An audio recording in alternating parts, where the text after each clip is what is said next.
J'étais un ancien militaire et vous savez, à l'armée, j'y suis allé parce que j'avais besoin d'une identité. Et quand j'y suis allé, j'étais tellement en feu, je voulais tellement servir quelqu'un, je voulais tellement être utile que j'ai commencé à aller et je me suis engagé dans l'infanterie. Vous savez, les choses bien dures, je voulais faire le très costaud. Et un jour, je suis allé... la lumière, on peut pas baisser un peu la lumière? Non, on peut pas? Moi, ça fait rien alors. Un jour, je suis allé en Afrique et quand je suis revenu d'Afrique, j'ai eu, comment on peut dire, j'ai été abusé moralement. Et dans ma vie, tout d'un coup, ce que je croyais être beau, tout d'un coup, est commencé à me détruire de l'intérieur. Je dormais plus les nuits, j'étais angoissé, j'étais stressé, je me levais 4 fois par nuit, j'avais des douleurs de genoux parce que j'avais une entorse, j'étais obligé de courir. J'avais des problèmes de dos. Et à la suite, c'est que j'ai dû me mettre, j'ai été carrément en invalidité. Et je suis sorti de l'armée et quand je suis sorti, j'étais tellement mal que j'ai commencé à rentrer et à suivre ce mouvement de jeunes. Là où on commence à fumer à droite, à gauche. Là où on commence à être festif le week-end. Vous savez, où on commence à essayer de prendre de la cocaïne. Là on commence à essayer de prendre des extas, de l'MD. Et on commence à essayer de se trouver un bonheur parce qu'on est malheureux au fond de nous. Et un jour, j'ai crié à l'aide à Dieu.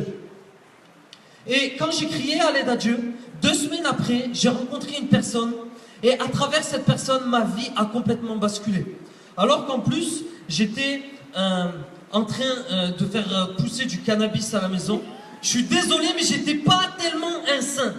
Et je faisais pousser du cannabis à la maison. Donc on vient, je rentre, on m'invite à un hôtel, j'y vais. Et quand on rentre, je vois tous les gens, ils ont les mains en l'air, je fais cool, j'adore avec eux, je connaissais pas Jésus. Et le soir, ils vont tous manger ensemble, je m'incruste. Et ce soir-là, ouais, je m'incruste, parce que j'avais vraiment soif, et je sentais vraiment qu'il y avait quelque chose de profond dans ce qu'il me disait.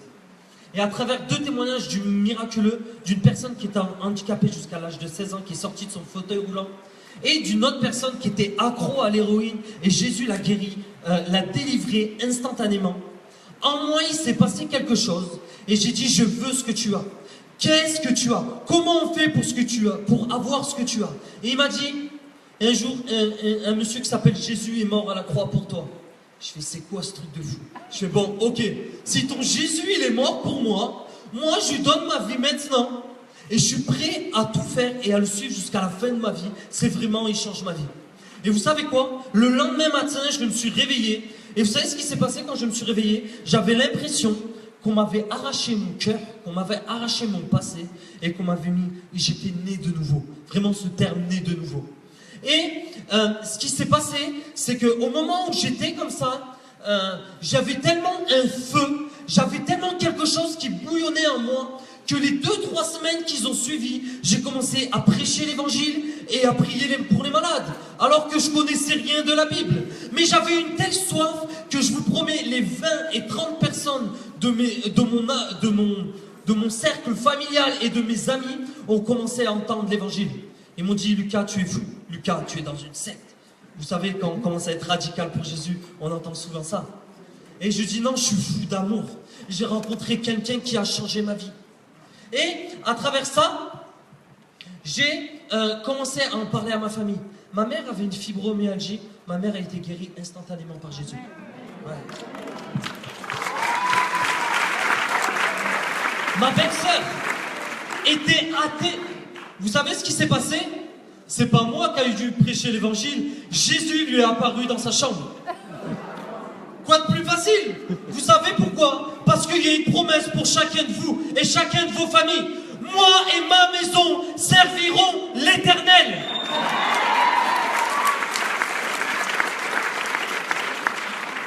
Donc j'ai commencé à avancer et j'ai commencé à prêcher l'évangile avec maladresse. Avec peut-être des fois manque d'amour.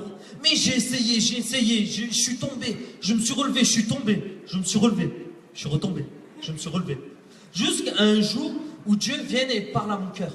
Et vous savez, quand on est dans la présence de Dieu, des fois on voit des choses. Et je ressens que Dieu me dit, et je me vois en train de pêcher dans la rue, dans des locales de rue, et je me vois en train de prêcher l'évangile, guérir les malades, pour certains peut-être ça va choquer, baptiser les gens dans l'eau. Et baptiser, pas moi qui baptise, mais Jésus qui baptise les gens dans le Saint-Esprit, à travers moi. Et à travers ça, je fais, mais Seigneur, qu'est-ce que tu veux me dire? C'est fou. Moi, je vais prêcher l'évangile. Moi, où personne ne me regardait, où personne n'aurait misé un caillou sur moi. Moi, tu veux me faire prêcher l'évangile? Et il m'a dit, oui, je veux faire quelqu'un de toi de différent. Et qu'est-ce qui s'est passé? C'est qu'il a commencé à me pousser le samedi dans l'évangélisation. Et j'ai commencé à aller évangéliser. J'ai commencé à prendre des gens avec moi et les libérer dans la guérison, les activer. Et j'ai commencé après, à tous les mercredis, à prendre ces nouveaux convertis et partager sur Hébreux 6 la repentance, la foi, les baptêmes et l'imposition des mains. Et petit à petit, ça s'est fait. Et aujourd'hui, Dieu m'avait mis à cœur de faire un réseau qui s'appelle Prier dans la rue, Facebook, où j'envoie des vidéos, où je forme d'une certaine partie, où je défie, où j'encourage, où je montre aux gens comment faire. Et pas parce que les gens doivent faire comme moi, mais pour amener les gens sur ce chemin afin qu'ils trouvent leur style de vie.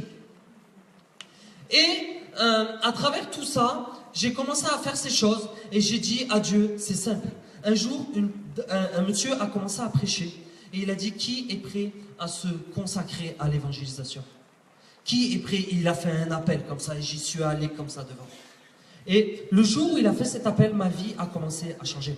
Et j'ai dit à Dieu, Seigneur, maintenant, tous les jours de ma vie, je m'obligerai, c'est arrivé que je ne suis pas arrivé, mais je m'obligerai à prier pour une personne, pour lui donner de l'amour, pour prier afin qu'il soit guéri. Et aujourd'hui, ça fait plus de 6 mois où je prie chaque jour, et chaque jour, je rencontre des personnes entendent l'évangile, les personnes sont guéries, pas parce que je m'appelle Lucas Banovic et Dieu m'a donné quelque chose, non, parce que j'y vais avec simplicité et je leur donne de l'amour, ils me donnent leurs besoins et je leur partage et je leur donne la solution. C'est juste magnifique. J'ai compris une chose dans l'église, parce que comme beaucoup, on a essayé de me freiner. Mais en moi, il y avait quelque chose qui me disait, va donner de l'amour. Et j'ai compris quelque chose. Vous savez, des fois, l'église, avec un grand E, on mendie souvent à Dieu et on dit, Seigneur, je veux ça, Seigneur, donne-moi la possibilité d'aller prier pour les malades. Seigneur, donne-moi plus d'onction, plus. Seigneur, je lis des livres, je vais à des enseignements et je reviens à des enseignements. Et je fais ci et je fais ça. Et en fait, on se rend compte qu'on n'avance pas. Et tout d'un coup, je réalise qu'en fait, Dieu m'a tout donné. Il m'a donné toute autorité afin de prier pour les malades, afin de chasser les démons. J'ai toute bénédiction dans les lieux célestes. En fait, j'ai tout. J'ai juste à me poser et à prendre conscience que Dieu m'a déjà tout donné. Et quand vous commencez à faire ça, vous savez ce qui se passe? C'est que vous devenez un chrétien normal. Et vous commencez à prêcher l'évangile et guérir les malades.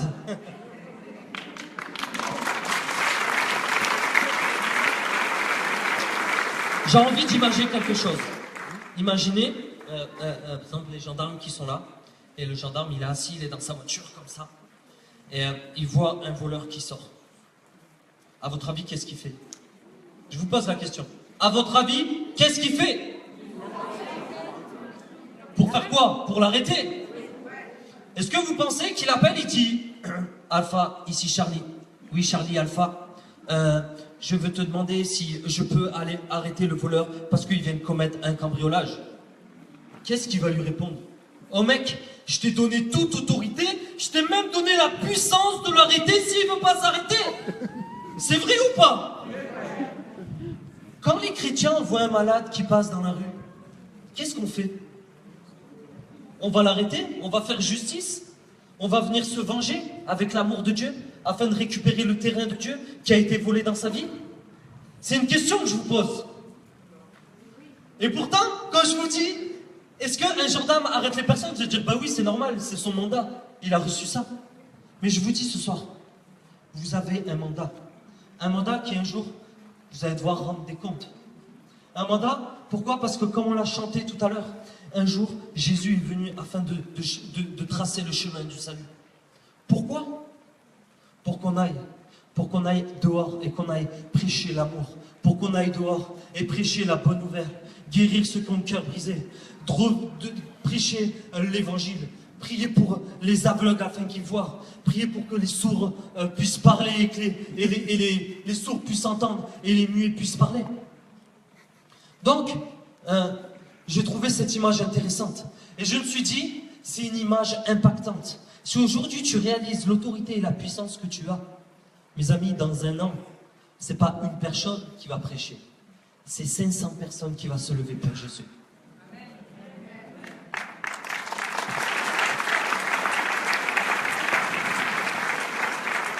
Donc, continue. Dans Matthieu 9, 36 à 38, il dit, c'est Jésus, il dit, voyant la foule, il fut ému de compassion pour elle, parce qu'elle était languissante et abattue, comme des brebis qui n'ont point de berger. Alors il dit à ses disciples, la moisson est... La moisson est... Mais il y a peu... Donc le problème c'est la moisson? C'est... Mes amis, quand on commence à voir et à croire que quand on va prier pour un malade, il va être guéri, quand on commence à croire que le seul obstacle à la guérison, c'est qu'il n'y en a pas, quand on commence à croire que le seul obstacle à prêcher l'évangile, c'est qu'il n'y en a pas, vous savez ce qui se passe? C'est qu'on est en train de voir la moisson tellement grande que quand on va vers les personnes, on va voir et on va voir le fruit de ce qu'on croit. Parce qu'on est dirigé par ce qu'on croit. Si vous croyez que les gens ne vont pas être sauvés, que les gens ne vont pas entendre l'évangile, quand vous allez prêcher l'évangile, qu'est-ce qui va se passer? Et avez-vous envie que quand vous partagez l'évangile, il ne se passe rien? Avec plus d'enthousiasme, s'il vous plaît. Est-ce que vous avez envie, quand vous prêchez l'évangile et guérissez les malades, que les gens en face de vous restent comme ça? Ok, donc je suis d'accord avec vous. Donc il dit, et là c'est intéressant, priez donc le maître de la moisson afin qu'il envoie des ouvriers dans sa moisson. Et je me disais, waouh, ça pour ça il faut être un évangéliste ou un apôtre. Il faut être mis à part. Tu sais, tu es quand même Dieu, il t'envoie quand même dans la moisson. La moisson elle est prête, mais non c'est pas pour moi. Moi je suis un simple chrétien qui reste assis. Je n'ai pas cette grâce, je n'ai pas cet appel. Et tout d'un coup, je réalise que le mot envoyé n'est pas le mot apostolat, qui est dit mettre à part une personne. Et le mot hugbalo. Désolé pour la traduction. C'est hugbalé, quelque chose comme ça. Je sais pas. Mais le mot hugbalé, vous savez dans quelle phrase il est utilisé, dans quel verset? Chasser les démons. Donc ça veut dire que le Seigneur veut vous envoyer d'une telle manière que la même phrase, chasser les démons. Ça veut dire que le mot hugbalo ne veut pas dire mettre à part, mais ça veut dire jeter dehors, avec une violence. Mes amis, Jésus veut vous envoyer au milieu des loups. Avez-vous envie d'être au milieu des loups? Pourtant c'est notre appel. La moisson est grande, mais il y a peu d'ouvriers. Dites amen à ça. Un petit amen, hein? Mais ce soir, j'ai envie de provoquer quelque chose en vous. J'ai besoin de vous sentir. Et pour cela, je vais descendre plus. Parce que Donc Jésus, qu'est-ce qu'il fait? Il en envoie 12. Vous croyez qu'il les a envoyés comment? Va mon petit, va prêcher l'évangile. Tu sais, des fois, on voit Jésus comme ça. Mais non, ça fait rien. Mais non, non. Il dit le mot hugbalo. Il a dit aux 12, allez prêcher l'évangile, guérir les malades. Après les 12, qu'est-ce qui se passe? Il y a tellement d'ampleur, il dit, allez, maintenant on va en mettre 70. Et une fois qu'il y en a 70, il dit, oh là là, vous savez ce qu'on va faire? Allez dans toutes les nations. Allez dans toutes les nations. Pourquoi? Parce que la moisson est tellement grande qu'il manque d'ouvriers. Et ce soir, j'ai envie de vous dire quelque chose. Je ne parle pas pour parler. J'ai pas envie ce soir de rentrer chez moi et dire, mais Lucas, qu'est-ce que tu as causé en moi? As-tu causé quelque chose? Est-ce que ça parle à des gens? Est-ce que des gens ici ont envie de vivre cela chaque jour de leur vie? Seulement 4? Je suis venu pour 4 personnes, Carlos. Non, dites-moi sérieusement, qui aimerait vivre une vie de surnaturel dans le monde naturel, avoir ce style de vie et d'aller prêcher l'évangile et guérir les malades? J'aime les jeunes. Mes amis, encore hier, j'ai fait prier un jeune de 7 ans, il a guéri son papa. C'est vraiment puissant. Les jeunes, activez-vous. Et je vais vous activer ce soir. Donc, qu'est-ce que je fais? La moisson, elle est grande, il y a peu d'ouvriers, donc je prends mes petits ouvriers, les gens qui sont avec moi, on va dans la rue, et je fais, les gars, aujourd'hui, vous savez ce qui va se passer, c'est qu'il va y avoir un réveil. J'y vais comme ça. J'y vais avec une telle envie. Je vais avec une façon de voir, mais je me dis, mais il va y avoir 800 personnes qui vont venir à Jésus. Et vous savez, quand on commence à voir et à agir comme ça, à agir comme Jésus agissait, donc on va dans les rues, je prends les gens, et je vais regarder, je leur dis, il n'y a aucun obstacle à la guérison. Non, il n'y a pas de oui, mais non, Jésus il est mort pour 2 choses, pour nos péchés et pour nos maladies, afin qu'on prêche l'évangile et qu'on guérisse les malades. Point à la ligne, on ne peut pas le discuter. Donc, je commence et j'y vais et je fais, regarde, c'est simple. Excusez-moi, monsieur. Bonjour. Bonjour. J'ai une question inhabituelle à vous demander. Oui, dites-moi. Avez-vous une douleur quelque part? C'est simple ou pas? C'est simple ou pas? Et vous savez ce qu'il me répond? Bah oui, j'ai un problème à la hanche, à l'épaule. Je peux prier pour vous? Bah oui. Attends, ça fait 1 an que je me casse la tête à lire des livres sur la guérison pour comment approcher les gens. Et là, toi, tu viens, tu me dis, bah oui. Qu'est-ce que j'ai fait? J'ai prié pour lui. Guéri. J'avance, une autre, hop, j'avance comme ça et tout d'un coup, dans ma tête, je ressens que Dieu me dit, problème de genou. Je fais, excusez-moi madame. Elle me dit oui. Je sais que j'ai une question inhabituelle. Mais est-ce que vous avez une douleur au genou? Oui, comment vous savez? Ben, c'est un peu compliqué en fait, vous savez. Mais si vous voulez, je peux prier pour vous et après vous expliquer. Et la personne a été guérie. Et je prends mon jeune, je fais, écoute, tu vois, lui là, il a un problème au poignet, c'était visible. Vous savez, les meilleures paroles de connaissance, c'est les gens qui marchent en béquille. C'est les plus belles de paroles de connaissance. J'adore ces paroles, j'ai pas besoin de demander à Dieu, je sais qu'il a un besoin. Donc, qu'est-ce que je fais? J'y vais, je lui dis, vas-y. Et il y va, et il me dit, Lucas, je prie. Il priait pour des malades. Il me dit, mais je vois pas de guérison. Je fais, ben, tu sais ce qu'on va faire? Je vais t'activer, je vais te démarrer. Une seule fois. Et après, tu verras, à chaque fois que tu prieras pour les malades, ils vont être guéris. Vous savez ce qui se passe? Il arrive, il fait, salut, j'ai une question inhabituelle. C'est simple, c'est une méthode. Mais commençons avec quelque chose afin de trouver notre style de vie. Et il commence à faire ça, il dit, je peux prier pour toi? L'autre, il était avec ses jeunes, ouais, vas-y et tout. Il prie, il fait ça. T'es sérieux? Vous savez, les jeunes, vous savez? Mais t'es sérieux? Je dis, ouais, et on commence à aller. Vous savez quoi, le jeune?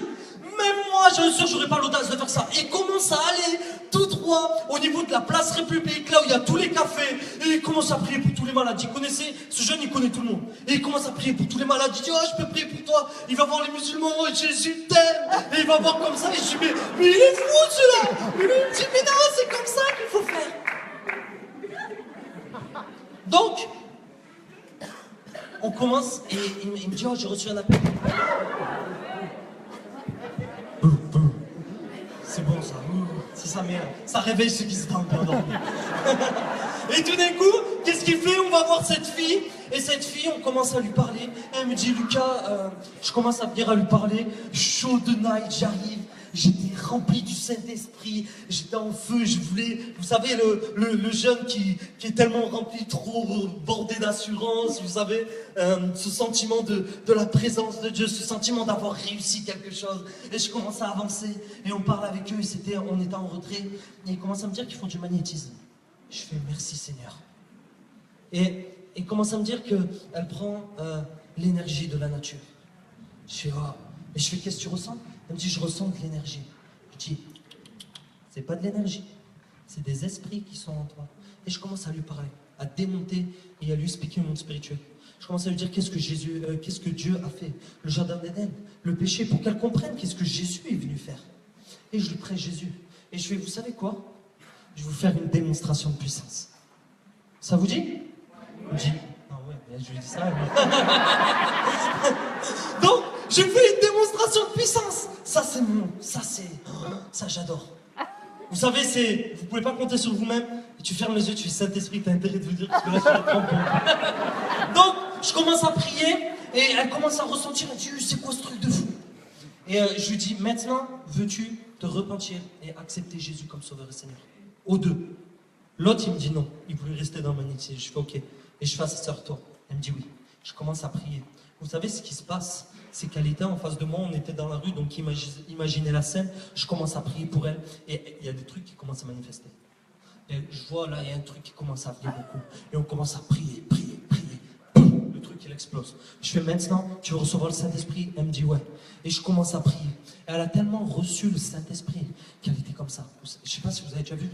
Vous savez, quand on a l'impression qu'on vous arrache quelque chose, elle était comme ça, elle me dit, oh, elle dit amour, liberté, bénédiction. C'est quoi ça? Et elle commence à louer Dieu, courir de partout. Je fais waouh, c'est quoi ça? Mais Seigneur, pourquoi tu me l'as pas dit dans les livres qu'il fallait juste aller prêcher l'évangile et guérir les malades?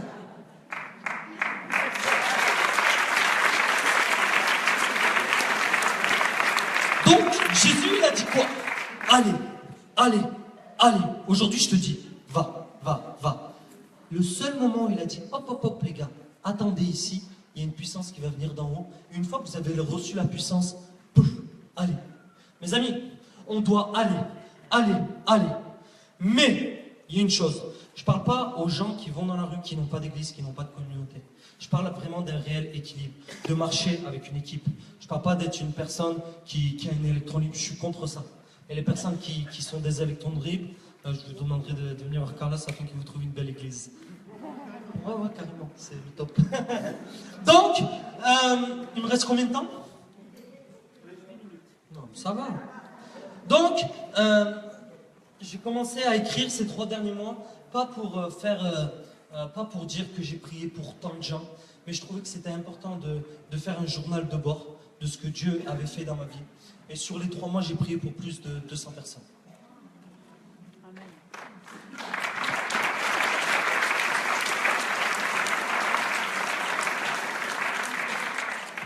Mais au début, je vous ai dit, un jour, il y a quelqu'un qui m'a raconté une histoire.